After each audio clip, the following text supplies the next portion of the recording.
सावलापुर नाम का एक प्यारा सा गांव था, जहां पर गांव के सारे लोग मिलजुल के रहते थे। राकेश नाम का एक गरीब आदमी अपनी बीवी के साथ ऐसी गांव में रहता था। वह मेहनत मजदूरी करके अपना गुजारा चलता था। एक बार राकेश गांव के एक खेत में मजदूरी कर रहा था। तभी उसे भूख लगी। उसने सोचा कि आज दोपहर को गांव के पास वाले ढाबे में खाना खा लेता हूं। फिर राकेश पास वाले गांव के ढाबे में गया। बोलिए, क्या लाऊं तुम्हारे लिए? भाई, रोटी सब्जी और दाल चावल ला दो भाई, बहुत भूख लगी है। राकेश गर्मा गर्म खाना खाकर बहुत खुश हो गया। अरे भाई, कितना पैसा हुआ खाने का? 200 का बिल है भाई आपका। अरे इतना ही तो, रोटी सब्जी और दाल चावल ही मांगे थे। कोई शाही खाना थोड़ा मंगाया था जो 200 बिल आएगा। हमारे ढाबे का यही रेट है। तुम बिल दे दो और चलते बना यहां से। अरे भाई, मैं तो गरीब मजदूर हूं। तो फिर ऐसे बढ़िया ढाबे में खाना खाने क्यों आए? इतना कहकर उसके आदमियों के साथ मिलकर राकेश को बहुत मारा। राकेश और ढाबे से निकलकर एक जगह पेड़ के पास आकर बैठ गया। गरीब की किस्मत कैसी है, हर कोई परेशान करता है। राकेश वहां से चलने लगा। राकेश चलते चलते गांव से काफी दूर निकल गया और वह गांव से दूर एक जंगल में पहुंच गया। राकेश जंगल में एक पेड़ के नीचे तक के बैठ गया। राकेश बैठे बैठे अपने साथ ढाबे में जो हुआ उसके बारे में सोचने लगा। राकेश बैठा ही था, तभी वहां पर एक बाबा जी आए। उन्होंने राकेश को बैठा देख उसके पास गए और बोले, भाई कौन हो तुम? पहले कभी इस जंगल में तुम्हें देखा नहीं, कहां से आए हो तुम? बाबा जी, मैं बगल के गांव में रहता हूं, दूसरों के खेतों में मजदूरी का काम करता हूं।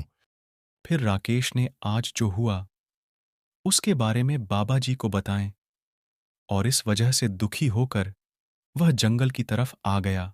देखो बेटा, ही तो संसार है, इसमें यह सब चलता रहता है। लेकिन इस बात को लेकर तुम दुखी मत हो। सुनो, हम यह जंगल के साधु हैं। तुम बताओ तुम्हें क्या चाहिए, मैं तुम्हें वह वरदान दूंगा। बाबा जी, मैं एक ढाबा खोलना चाहता हूं जिसमें सबसे सस्ते में खाना बनाऊं और गरीब लोगों को खिलाओ। बा बेटा, तुम्हारे विचार तो बहुत ही सुंदर है। मैं तुमसे प्रसन्न हुआ हूं। जाऊं, मैं तुम्हें एक जादुई थाली देता हूं। वह थाली में तुम मन से जो चाहोगे वह खाना आ जाएगा। उसकी मदद से तुम अपना ढाबा खोलना और गरीब लोगों को खाना खिलाना।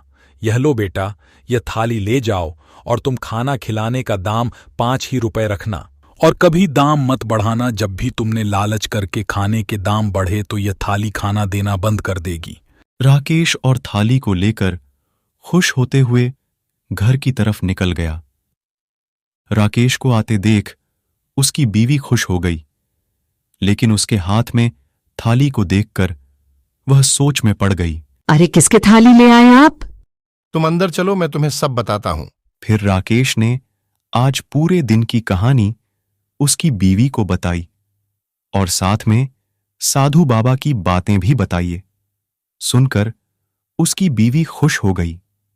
राकेश की बीवी ने जादुई थाली से अपना मनचाहा भोजन की मांग की और वो तुरंत ही आ गई। अरे कितने दिनों के बाद ऐसा भोजन करेंगे आज हम?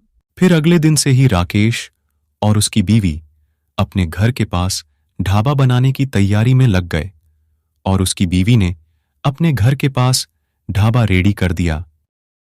बेटा, क्या बात है, तुमने ढाबा खोल दिया। अच्छी बात है बेटा, मुझे भी खाना खाना है, लेकिन मेरे पास इतने पैसे नहीं हैं। कितनी की ताली मिलती है? ये ढाबा मैं गरीबों के लिए ही खोला है और आप यहां पर आए हैं तो भरपेट खाना खा सकते हैं, और वह भी सिर्फ 5 रुपए में। अरे वह बेटा, यह तो तुमने कमाल कर दिया। चलो चलो, तो मुझे भी एक स्वादिष्ट थाली खिला दो जल्दी से। धीरे धीरे सारे गांव में यह बात फैल गई कि राकेश ने ढाबा खोला है और वह सिर्फ 5 रुपए में लोगों को भरपेट खाना खिलाता है। गांव के सारे गरीब और मजदूर लोग राकेश के ढाबे पर खाना खाने के लिए लाइन लगने लगे। राकेश भी दिल लगाकर लोगों की सेवा करने लगा। फिर एक दिन जंगल वाले साधु बाबा वहां पर आए। प्रणाम बाबा। मीणा, यह वही साधु बाबा है जिन्होंने मुझे यह जादुई थाली दी थी। आशीर्वाद बेटा, बस में तो यहां से गुजर रहा था। कि सोचा तुमसे मिलने चलो। मैं गांव में भी तुम्हारे ढाबे की तारीफ सुनी। मैं खुश हुआ कि तुम लोगों की अच्छे से सेव कर रहे हो। ऐसे ही मन लगाकर लोगों की सेवा करते रहना बेटा। राकेश और उसकी बीवी को आशीर्वाद देकर साधु बाबा वहां से निकल गए और राकेश और मीना दोनों मिलकर उनका ढाबा अच्छे से चलने लगे और किसी के पास पैसे भी नहीं होते तो भी वह उनका खाना खिलाते थे।